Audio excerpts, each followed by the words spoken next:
Alors vous n'autorisez pas le traitement? Demanda le médecin, la voix empreinte d'incrédulité. J'étais sous sédatif, mais conscient, prisonnier de mon propre corps après l'accident qui avait failli me coûter la vie. Ce n'est pas notre fils biologique, répondit ma mère, Sandra, avec cette froideur que je connaissais si bien. Nous n'avons jamais signé de papier d'adoption. C'était informel. Le moniteur cardiaque à côté de moi s'est mis à biper. Pas à cause de la douleur physique causée par mes côtes cassées ou mon traumatisme crânien, mais à cause du coup de poignard final d'une vie entière de rejet. Indiquez-le clairement dans le dossier, a ajouté mon père, Michael, avec l'autorité d'avocat qu'il utilisait toujours pour mettre fin aux discussions. Nous n'avons aucune responsabilité légale ou financière envers lui. Je m'appelle Robert Chen et, à 32 ans, je viens de découvrir que ma famille était prête à me laisser mourir seul pour ne pas dépenser d'argent en chirurgie. Mais ils ont commis une erreur fatale. Ils ne savaient pas que je pouvais entendre chaque mot pendant qu'ils planifiaient comment se partager l'héritage que ma grand-mère Dorothy m'avait laissé. Un héritage qu'ils pensaient pouvoir contester si je mourais ou devenais invalide. J'ai grandi dans une maison coloniale bleue dans le Connecticut, où chaque photo de famille racontait un mensonge soigneusement construit. Avec mes cheveux bruns et mes yeux en amande, je détonnais toujours parmi les blonds Michael et Sandra et mon petit frère Kevin. Robert est adopté, chuchotaient les enfants à l'école, et je courais à la maison pour demander si c'était vrai. C'est n'importe quoi, répondait ma mère en arrangeant les cheveux blonds de Kevin. Tu as trop d'imagination. Mais l'imagination n'expliquait pas pourquoi Kevin recevait un nouveau vélo pour chaque anniversaire alors que j'héritais du sien de l'année précédente. Elle n'expliquait pas pourquoi ses notes moyennes étaient célébrées par un dîner spécial, alors que mes meilleures notes étaient accueillies par un « c'était prévisible ».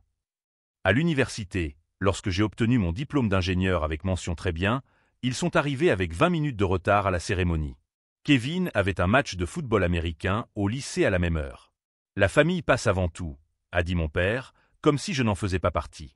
J'ai créé mon entreprise technologique à partir de rien, en développant des logiciels pour les hôpitaux. À 28 ans, j'avais déjà vendu ma première start-up pour un montant à 8 chiffres. La seule personne qui était vraiment fière de moi était ma grand-mère Dorothy.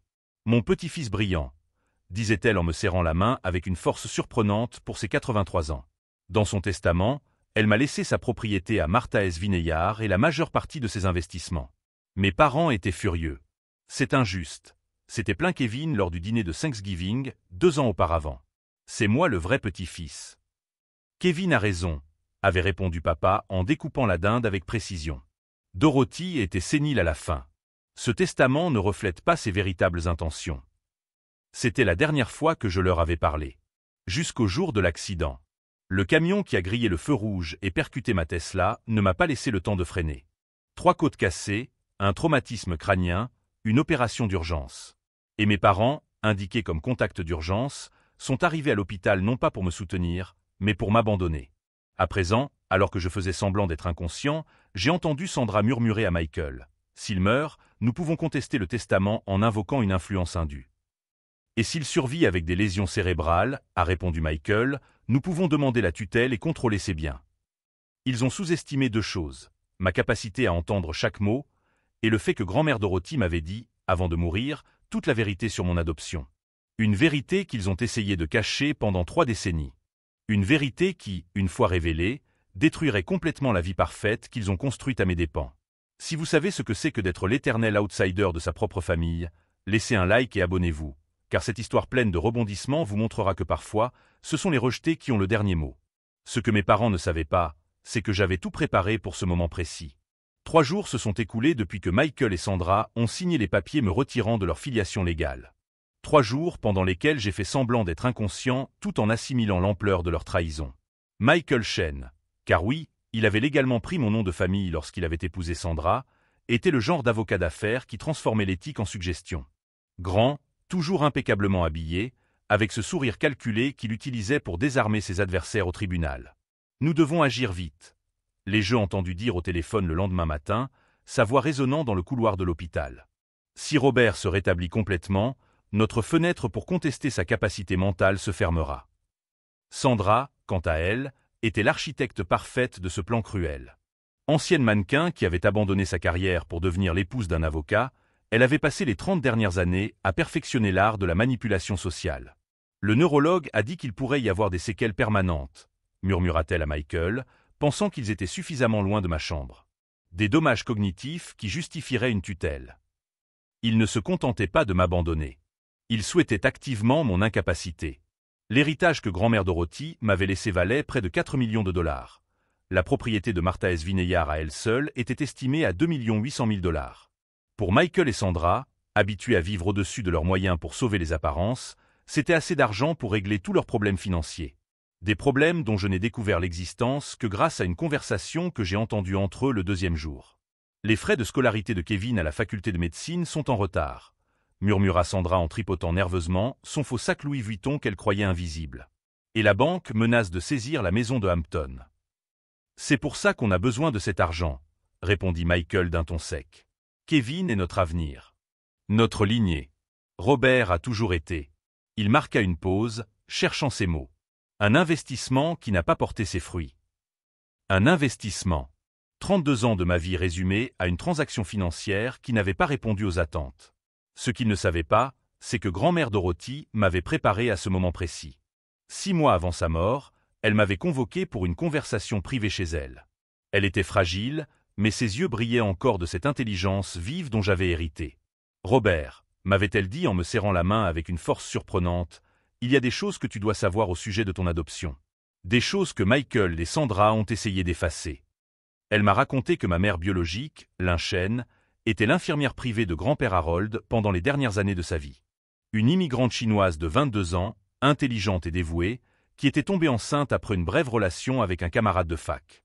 Quand l'un est mort en couche, expliqua grand-mère Dorothy, les larmes aux yeux, j'ai promis que je prendrais soin de toi comme si tu étais mon propre petit-fils. Michael et Sandra ont accepté de t'adopter, mais... Elle hésita. Je pense qu'ils ne t'ont jamais pardonné d'être arrivé avant Kevin. Avant Kevin. C'était la vérité qu'ils avaient cachée pendant 3 décennies. Kevin n'était pas le plus jeune fils, il était le remplaçant. Le fils biologique arrivait 8 mois après mon adoption, me rendant instantanément obsolète dans leur cœur. C'est pourquoi je t'ai tout laissé dans mon testament, a poursuivi grand-mère. Pas seulement l'argent, mais aussi ceci. Elle m'a tendu une enveloppe brune scellée. N'ouvre-la que s'ils essaient de te nuire. S'ils essaient de remettre en question ta légitimité en tant que mon petit-fils. 3 jours après avoir été abandonné à l'hôpital, je comprenais enfin pourquoi elle avait été si précise. Dans la chemise se trouvaient les documents originaux de l'adoption, prouvant que Michael avait menti au sujet du caractère informel de celle-ci. Il y avait également des lettres de Lin à grand-mère Dorothy, exprimant son amour pour moi et ses souhaits pour mon avenir. Mais l'élément le plus bouleversant était un enregistreur vocal numérique contenant une conversation datant de 5 ans. La voix de Michael était indubitable. « Maman, tu dois comprendre. Robert n'est pas vraiment de la famille. Il n'est qu'une obligation que nous avons contractée. Tout cet argent devrait revenir à Kevin, ton vrai petit-fils. » Et la réponse de grand-mère Dorothy, tout aussi claire. « Michael, si tu continues à traiter Robert comme un citoyen de seconde zone, tu peux être sûr qu'il héritera de chaque centime que je possède. Ce garçon est plus chêne que tu ne le seras jamais. » C'était la preuve définitive qu'ils avaient menti aux médecins au sujet de notre relation légale. C'était la preuve de leur rejet systématique. Et c'était l'arme parfaite pour détruire toute tentative de contester le testament. Mais je ne voulais pas seulement gagner devant les tribunaux. Je voulais qu'ils ressentent exactement ce qu'ils m'avaient fait ressentir pendant 3 décennies. L'abandon, le rejet et la douleur de découvrir que les personnes en qui vous aviez le plus confiance étaient capables des plus grandes trahisons.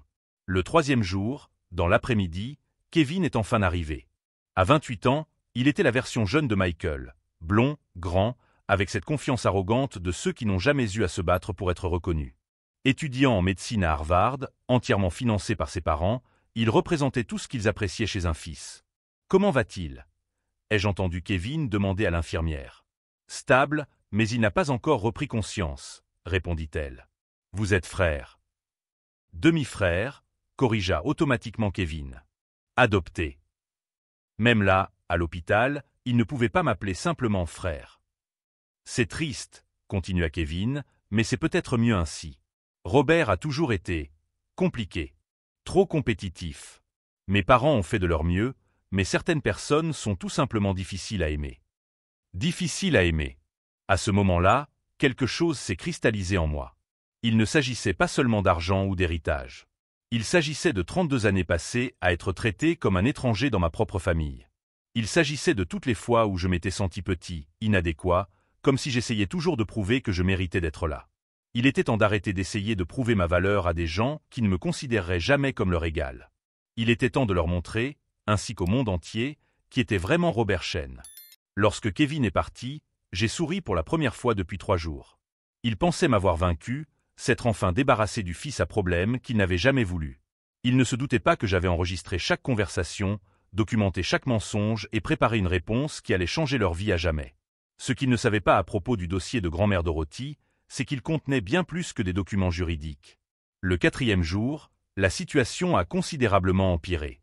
J'ai entendu Michael au téléphone avec son avocat privé, Gerald Morrison, discuter de stratégie pour accélérer la procédure de tutelle. « Je veux que tu trouves une faille », a déclaré Michael, la voix empreinte d'urgence. Les médecins sont trop optimistes quant à son rétablissement. Si Robert se réveille complètement lucide, nous perdons notre chance. « Je comprends votre inquiétude », a répondu Gerald au téléphone. Mais fabriquer des preuves d'incapacité mentale est risqué. Nous devons être plus créatifs. Créatifs comment?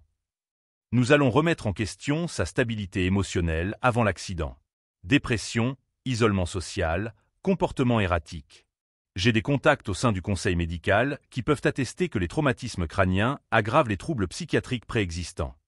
Ils étaient littéralement en train de fabriquer un historique de maladie mentale pour me déclarer incompétent. Le même après-midi, Sandra a fait quelque chose d'encore plus cruel. Elle a amené Kevin pour une visite, qui était en fait une mise en scène pour les médecins. « Oh, mon pauvre frère !» a déclaré Kevin d'une voix forte, jouant clairement la comédie. Il a toujours été si instable émotionnellement. Je me souviens de crises d'angoisse pendant son adolescence, d'épisodes d'isolement extrême. C'est vrai, a ajouté Sandra, de fausses larmes coulant facilement, comme si elle avait répété la scène. Robert a toujours eu du mal à gérer la pression. Il passait parfois des jours sans sortir de sa chambre, parlant tout seul. Le docteur Sarah Chen, ironie du sort, elle porte le même nom de famille que ma mère biologique, était ma neurologue traitante. Une femme d'une 50aine d'années, aux cheveux gris tirés en un chignon parfait, qui ne se laissait pas facilement berner. Intéressant, dit-elle froidement, parce que le dossier médical de Robert montre un historique de santé mentale exemplaire. Aucun traitement psychiatrique, aucun épisode documenté. Eh bien, intervint rapidement Michael, les problèmes familiaux ne sont pas toujours officiellement documentés. Ce sont des questions délicates. Délicates comme votre décision de retirer Robert de votre filiation légale alors qu'il était inconscient, demanda le docteur Chen en consultant son dossier. Une décision qui, je me permets de le signaler, contredit complètement les documents d'adoption figurant dans son dossier. Le silence qui suivit fut délicieux. Il y a eu un malentendu, commença Sandra. Il n'y a pas eu de malentendu, coupa le docteur Chen. Il existe des enregistrements de vos déclarations. Et il y a autre chose que vous devriez savoir. Mon cœur s'emballa. Le moment était venu. Robert est réveillé depuis 2 jours. Il est conscient et parfaitement lucide. Il a demandé que cela reste confidentiel pendant qu'il digère certaines révélations concernant sa famille. Le bruit de la chaise de Kevin raclant le sol résonna dans la pièce alors qu'il se levait brusquement. « C'est impossible », balbutia Michael. « Les moniteurs cérébraux. Ils indiquent une activité normale depuis 48 heures, confirma le docteur Chen. Robert, aimeriez-vous parler à votre famille? J'ouvris lentement les yeux, fixant les 3 visages choqués devant moi. Michael était pâle comme un linge. Sandra tenait son sac comme un bouclier. Kevin semblait avoir vu un fantôme. « Bonjour, ma famille », dis-je d'une voix calme en m'asseyant sur le lit d'hôpital. « Vous aviez une conversation intéressante. »« Robert !» s'écria Sandra en se précipitant pour m'embrasser. « Dieu merci, tu vas bien. Nous étions tellement inquiets. » Je levai la main pour l'arrêter avant qu'elle ne me touche. « Inquiet ?» répétai-je d'une voix dangereusement basse. C'est une façon intéressante de décrire le fait d'abandonner son fils adoptif à la mort. « Mon fils, tu ne comprends pas, » commença Michael. Nous étions sous le choc, nous n'avons pas réfléchi. « Ah, mais vous avez très bien réfléchi, » l'interrompis-je. J'ai entendu chaque mot, chaque mensonge au médecin, chaque stratégie pour me voler mon héritage, chaque plan pour me déclarer incapable. Kevin recula d'un pas, comme si j'étais contagieux. « Tu étais dans le coma, » murmura-t-il. « Comment as-tu pu entendre? » Le coma ne rend pas sourd, Kevin. Cela signifie que je pouvais vous entendre planifier comment vous débarrasser de votre fils indésirable et garder l'argent de grand-mère Dorothy. Le docteur Chen observait la scène avec un intérêt professionnel, prenant discrètement des notes. Les enregistrements de sécurité de l'hôpital, dit-elle doucement, On captait toutes les conversations dans le couloir et dans la chambre. Protocole standard pour les patients souffrant d'un traumatisme crânien. Le visage de Michael se crispa. Avocat expérimenté, il comprit immédiatement les implications juridiques. Robert, réessaya-t-il en adoptant un ton plus conciliant. Je sais que ça a l'air grave, mais vous devez comprendre notre position. Nous avons été pris au dépourvu, nous ne savions pas comment gérer la situation. 32 ans, dis-je, ma voix montant en intensité. 32 ans à être traité comme un étranger dans ma propre famille. Et quand j'ai enfin eu besoin de vous, quand j'étais littéralement entre la vie et la mort, vous m'avez abandonné. De vraies larmes commencèrent à couler sur mon visage. Pas de tristesse, mais de pure colère et de libération. Mais vous savez ce qui est le plus ironique ? Ai-je poursuivi en attrapant le dossier que le docteur Chen avait discrètement posé sur la table à côté de mon lit. Grand-mère Dorothy savait que ce jour arriverait. J'ai ouvert le dossier, révélant les documents que j'avais mémorisés pendant ma fausse perte de conscience. Elle a laissé une lettre expliquant exactement pourquoi elle m'avait désigné comme son unique héritier. Et des preuves accablantes, de la façon dont vous me voyez vraiment. Michael tenta de s'approcher du dossier, mais le docteur Chen s'interposa entre nous. Monsieur Chen, dit-elle d'un ton formel, en tant que médecin responsable, je suis tenu de signaler toute tentative de coercition ou de manipulation de mon patient aux autorités compétentes. Ce ne sera pas nécessaire, dit-elle en fermant le dossier avec un sourire qui ne contenait aucune chaleur. Ils ont déjà fait tout ce dont j'avais besoin pour prouver mon cas. Sandra retrouva enfin sa voix. Robert, s'il te plaît, tu es notre fils. Nous avons commis des erreurs, mais cela ne change rien au fait que nous t'aimons. Amour ? Répétai-je. Vous appelez ça de l'amour ? Laisser votre fils mourir à l'hôpital, c'est de l'amour ? Mentir au médecin sur son état de santé, c'est de l'amour ? Fabriquer des preuves de maladie mentale, c'est de l'amour ? Kevin, qui était resté silencieux, explosa enfin. Tu as toujours été dramatique.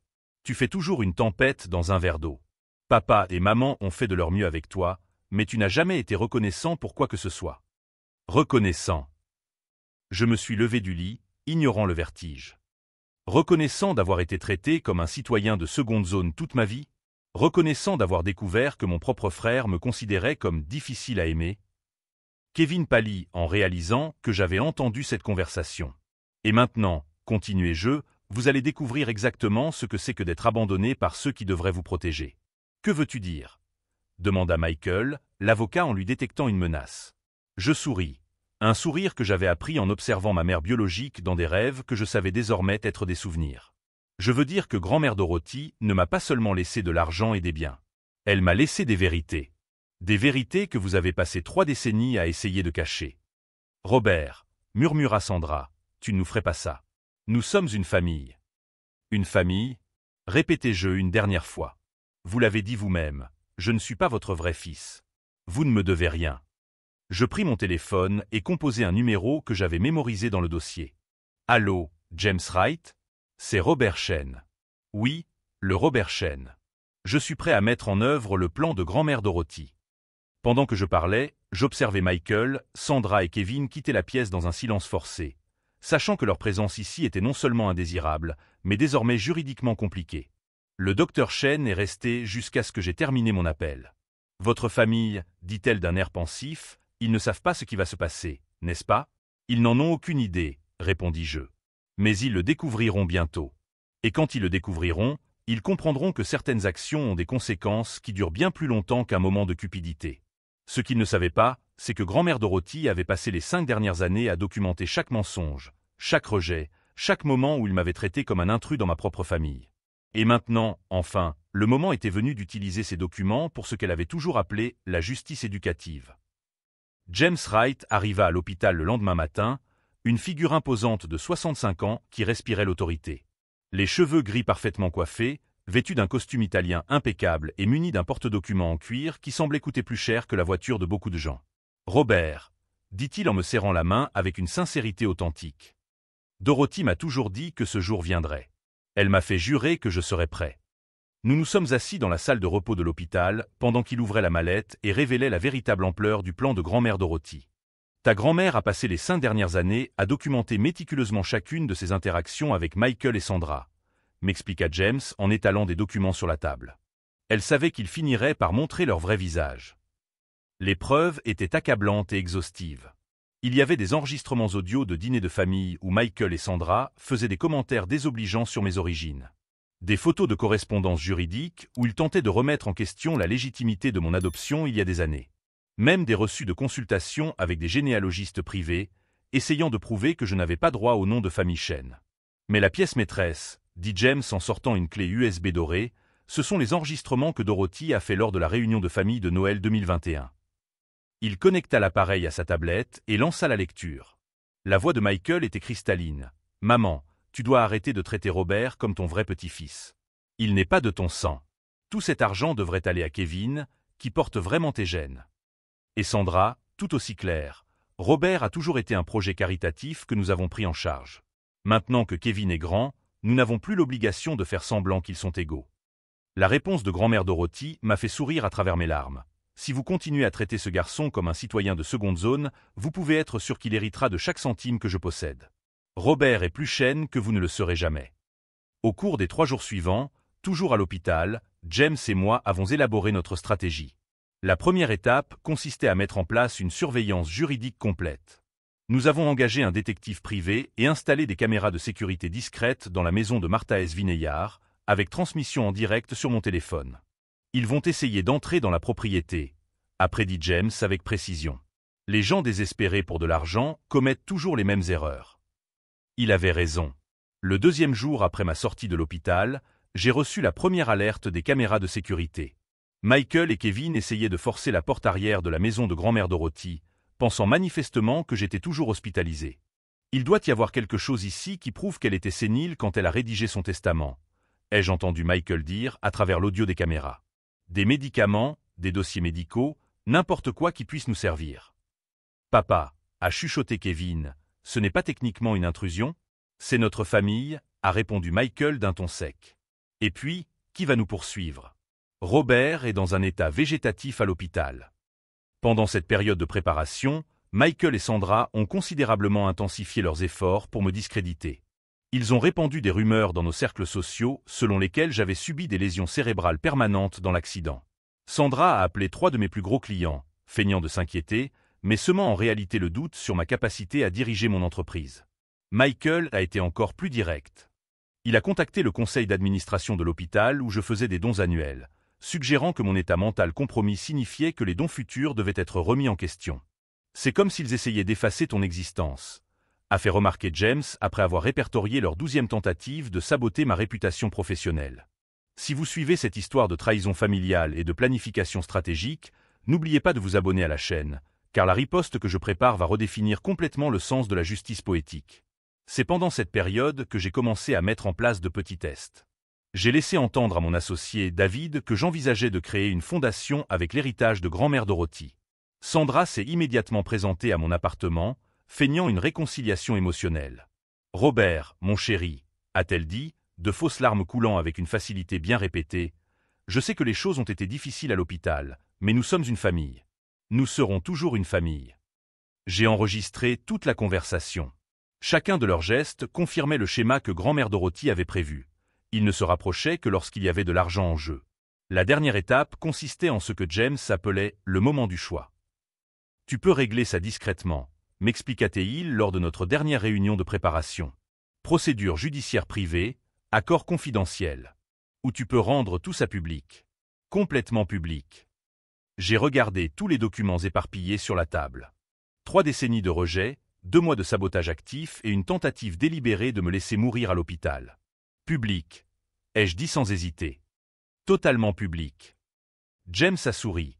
Le premier sourire sincère que je lui avais vu depuis que nous avions commencé à travailler ensemble. Dorothy savait que vous feriez ce choix. C'est pourquoi elle a préparé une dernière surprise. Il sortit un dernier document du dossier.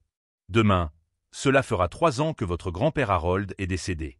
Votre grand-mère a organisé une réunion commémorative dans la propriété de Martha S. Vineyard.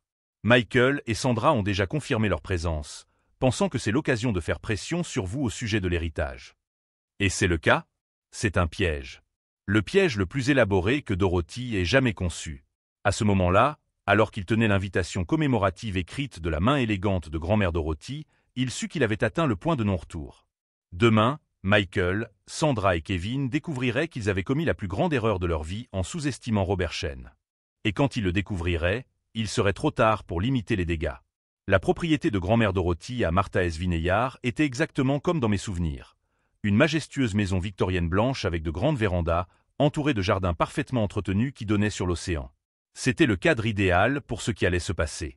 Je suis arrivé délibérément avec 20 minutes de retard, sachant que Michael, Sandra et Kevin seraient déjà là, probablement en train de fouiller la maison à la recherche de tout ce qu'ils pourraient utiliser contre moi. J'avais vu juste. Grâce aux caméras de sécurité discrètement installées, j'ai vu Michael ouvrir les tiroirs de la bibliothèque, Sandra photographier des documents dans le bureau et Kevin chercher un coffre-fort dans la chambre principale. Il doit y avoir des testaments antérieurs. Ai-je entendu Sandra murmurer à Michael grâce à l'audio en direct. Les personnes âgées comme Dorothy ne changent pas d'avis du jour au lendemain. Continue à chercher, a répondu Michael d'un ton sec. Si nous trouvons la moindre preuve qu'elle était sénile ou sous médicaments lorsqu'elle a rédigé ce testament, nous pouvons tout invalider. Lorsque je frappai enfin à la porte d'entrée, leurs expressions se transformèrent instantanément en masques de deuil respectueux. « Robert !» s'écria Sandra en m'étreignant avec une émotion feinte. « Je suis si heureuse que tu sois venu. Je sais que ça a été difficile pour toi depuis l'accident. Surtout compte tenu de tes limitations actuelles, » ajouta Kevin avec une inquiétude feinte qui ne trompait personne. Michael, toujours stratège, alla droit au but. Nous avons pensé que ce serait une bonne occasion de discuter de l'avenir de la propriété, dit-il en faisant signe vers le salon où des chaises avaient été disposées en cercle. Tu sais, des questions pratiques concernant l'entretien, les impôts, les responsabilités. Bien sûr, répondis-je calmement en m'asseyant dans le fauteuil préféré de grand-mère Dorothy. Parlons de responsabilité. C'est alors que James Wright émergea de la cuisine, portant un plateau avec du thé et ce sourire que j'avais appris à reconnaître comme dangereux. J'espère que ma présence ne vous dérange pas, dit-il poliment. Robert m'a demandé d'assister à cette conversation familiale. Le malaise dans la pièce était palpable. Assister ? Demanda Sandra, la voix légèrement tendue. À une réunion commémorative. Pour quelques révélations importantes, corrigea James en posant le plateau sur la table centrale et en sortant un enregistreur numérique de sa poche. Avec votre permission, j'aimerais enregistrer notre conversation. Ce n'est pas nécessaire, protesta Michael, mais James avait déjà mis l'appareil en marche. En fait, ça l'est. Surtout compte tenu des allégations que vous avez faites sur la santé mentale de Robert. Kevin s'agita inconfortablement sur sa chaise. Je ne sais pas de quoi vous parlez. C'est alors que je sortis mon téléphone et activai l'application connectée aux caméras de sécurité. Intéressant, commentai-je avec désinvolture. Parce que les caméras de sécurité vous ont filmé tous les trois en train de fouiller cette maison à la recherche de preuves contre moi au cours des 40 dernières minutes. Le silence qui suivit fut absolu. Michael a repris ses esprits le premier, passant en mode avocat. Robert, je comprends que vous soyez bouleversé par la situation à l'hôpital, mais... Bouleversé ? L'ai-je interrompu, d'une voix dangereusement calme. Michael, vous m'avez laissé mourir. Vous m'avez littéralement abandonné dans un lit d'hôpital en prétendant que je n'étais pas votre fils. C'était un malentendu, commença Sandra, mais James leva la main. Madame Chen, aimeriez-vous écouter les enregistrements de sécurité de l'hôpital avant de poursuivre dans cette voie? Il connecta sa tablette à un haut-parleur portable et fit jouer l'enregistrement dévastateur. La voix de Michael résonna dans la pièce. Ce n'est pas notre vrai fils. Nous n'avons jamais signé de papier d'adoption. C'était informel. Et Sandra, indiquez-le clairement dans les dossiers. Nous n'avons aucune responsabilité légale ou financière envers lui. Kevin pâlit en entendant ses propres mots. Robert a toujours été dramatique. Il fait toujours une tempête dans un verre d'eau. Lorsque l'enregistrement prit fin, personne ne parla pendant de longues secondes. Ces enregistrements, dit finalement Michael, ont été obtenus sans notre consentement. Dans un lieu public, à l'hôpital, répliqua James froidement. Tout à fait légal. Tout comme celle-ci. Il fit jouer un autre enregistrement, la conversation qu'ils avaient eue dans le couloir au sujet de la tentative de me déclarer incapable. Kevin tenta de se lever, mais James lui fit signe de rester assis. Nous n'avons pas encore fini. Robert, aimerais-tu partager le cadeau que ta grand-mère a laissé à tes parents? J'ai ouvert le dossier que j'avais gardé pour ce moment précis et j'ai sorti la clé USB dorée. Grand-mère Dorothy a passé les 5 dernières années à documenter chaque conversation, chaque commentaire cruel, chaque moment où vous m'avez clairement fait comprendre que je n'étais pas le bienvenu dans cette famille. J'ai connecté l'appareil à la tablette de James et j'ai sélectionné l'enregistrement le plus dévastateur, le dîner de Noël 2021. Une fois de plus, leurs propres voix les ont trahis. Sandra, Robert a toujours été un projet caritatif que nous avons pris en charge. Maintenant que Kevin est grand, nous n'avons plus à faire semblant qu'ils sont égaux. Michael, maman, tu dois arrêter de traiter Robert comme ton vrai petit-fils. Il n'est pas de ton sang. Kevin, c'est injuste qu'il hérite de tout. Je suis le vrai petit-fils. À la fin de l'enregistrement, Sandra était en larmes, non pas de regret, mais de rage d'avoir été exposée. Tu nous as trompés, l'accusa-t-elle. Tu as fait semblant d'être inconscient pour nous espionner. J'ai survécu, rectifiai-je. J'ai survécu à votre abandon et j'ai documenté chaque mensonge que vous avez raconté. Michael, réalisant que sa position juridique était compromise, tenta un dernier coup. Même si nous avons commis des erreurs, tu es toujours notre fils. Légalement, nous sommes toujours une famille. C'est alors que James sortit le document final, des copies des papiers d'adoption originaux. Il est intéressant que vous mentionniez la légalité, Monsieur Chen. Parce que mentir à des professionnels de la santé sur le statut légal constitue plusieurs crimes. Fraude, abandon de personnes à charge, obstruction aux soins médicaux. De plus, ai-je ajouté en me levant lentement, grand-mère Dorothy a inclus une clause spéciale dans son testament. J'ai pris le document que James avait préparé pour ce moment. Si un membre de la famille tente de contester ce testament ou de nuire à Robert Chen de quelque manière que ce soit, ses propres fonds de retraite, qui sont investis par l'intermédiaire de la société de grand-mère Dorothy, seront immédiatement transférés à des organisations caritatives. Le visage de Michael devint blanc comme un linge. C'est impossible. 300 000 $ d'investissement que vous pensiez être les vôtres, ai-je poursuivi. Grand-mère Dorothy était plus intelligente que vous ne le pensiez. Non seulement elle avait prévu que vous tenteriez de me nuire, mais elle s'était assurée que vous en paieriez les conséquences. Kevin a finalement explosé. C'est ridicule. Vous détruisez notre famille à cause de malentendus. Des malentendus ? Répétai-je, ma voix montant en intensité. Kevin, vous m'avez laissé mourir. Vous avez menti sur mon statut juridique. Vous avez essayé de voler mon héritage. Et maintenant, vous appelez ça un malentendu ? Sandra se leva brusquement. Nous n'allons pas rester ici à nous faire humilier par quelqu'un qui n'est même pas. N'est même pas quoi ? L'interrompis-je. Votre vrai fils ? Le sang de votre sang ? Continuez, Sandra. Finissez votre phrase. Le silence qui suivit ne fut rompu que par le bruit des vagues qui se brisaient sur la plage au loin. Vous avez le choix, dis-je enfin. Vous pouvez quitter cette maison immédiatement, quitter Martha S. Vineyard et ne plus jamais me contacter.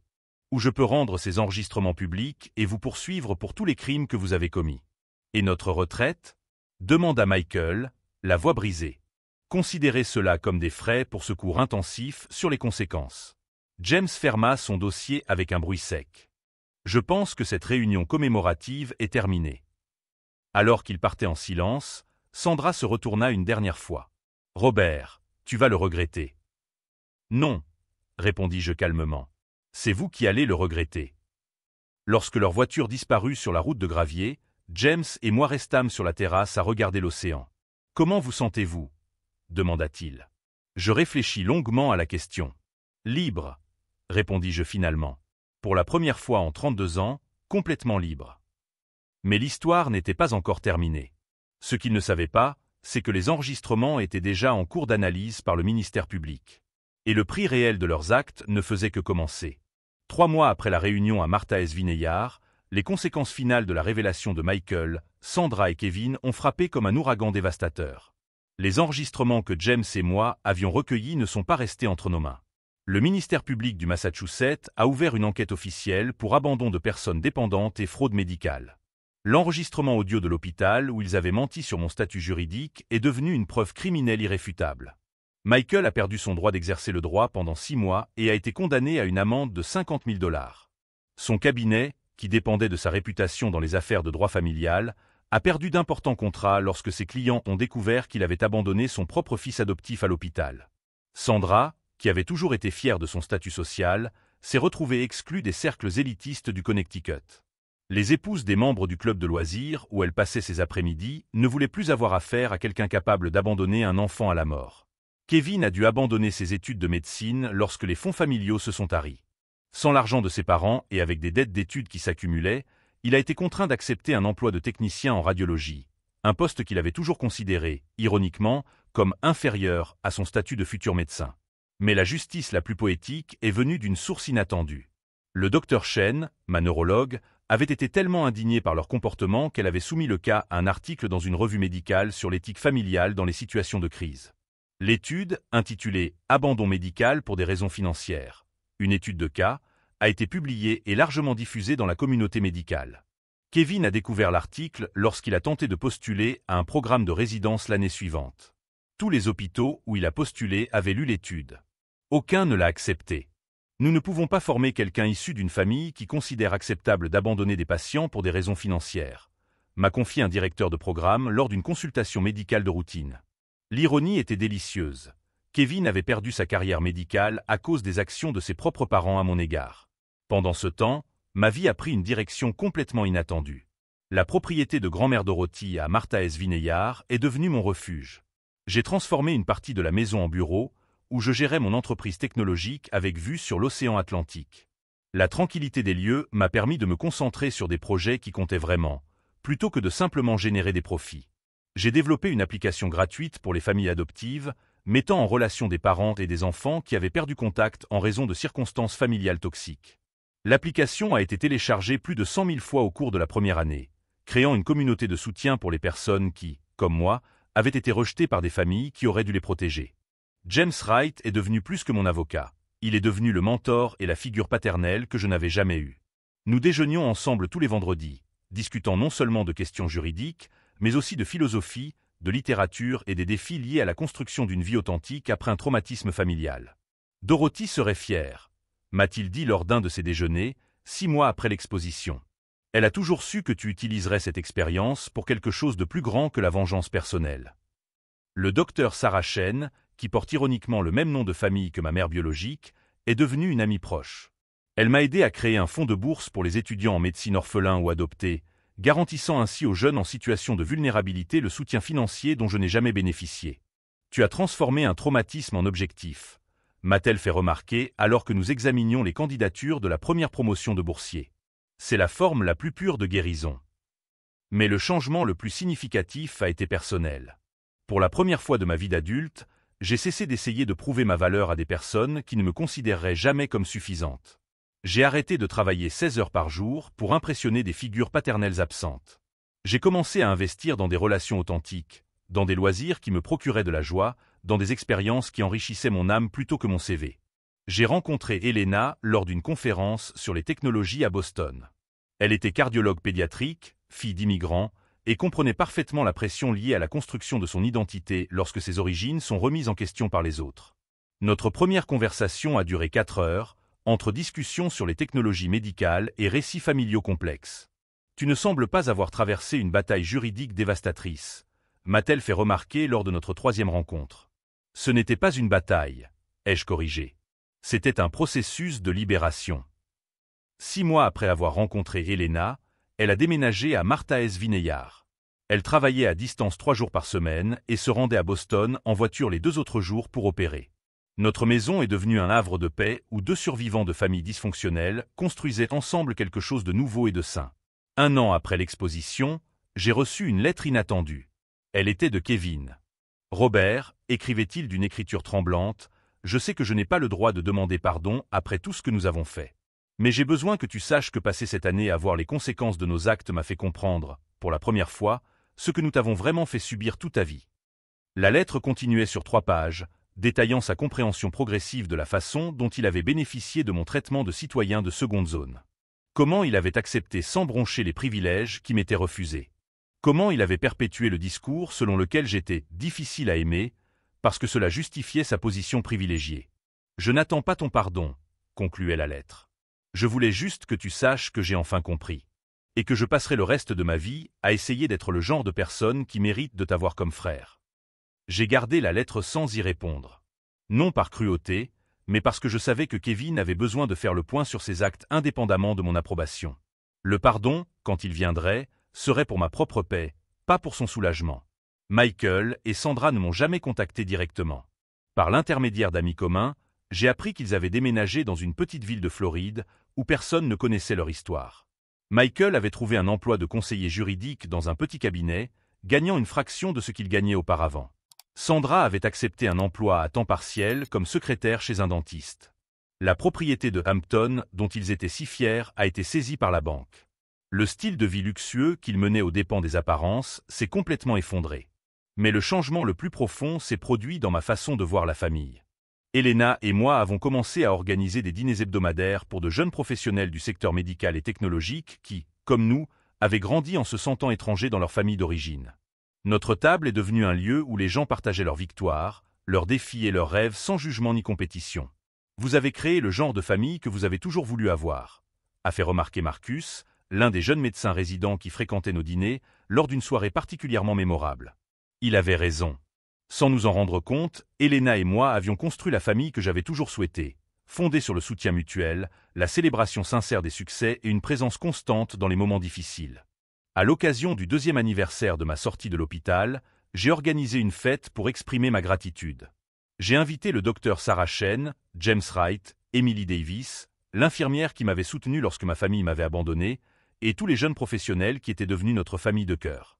Pendant le toast, j'ai regardé autour de moi, sur la terrasse de grand-mère Dorothy, où 22 personnes qui se souciaient sincèrement de moi célébraient non seulement ma survie physique, mais aussi ma transformation émotionnelle complète. Michael, Sandra et Kevin ont essayé de me convaincre que j'étais difficile à aimer, ai-je déclaré dans mon discours. Ils avaient raison. Je suis difficile à aimer pour les personnes qui considèrent les relations comme des transactions. Mais pour ceux qui comprennent que l'amour véritable est inconditionnel, je suis incroyablement facile à aimer. La différence ne venait pas de moi. Elle venait d'eux.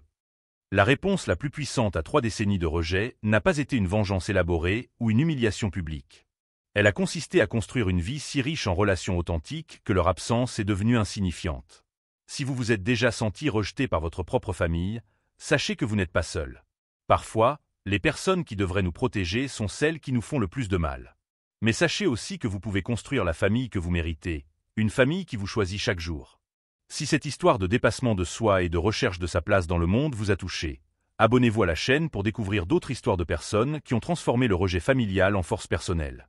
Aujourd'hui, 5 ans après l'accident qui a failli me coûter la vie, je me réveille chaque matin dans la maison que ma grand-mère Dorothy m'a laissée, aux côtés de la femme qui a choisi de m'aimer, dans une vie que j'ai construite sur l'authenticité plutôt que sur l'approbation. Et Michael, Sandra et Kevin, ils essaient toujours de comprendre où ils ont échoué, tandis que moi, j'ai cessé de me soucier de la réponse.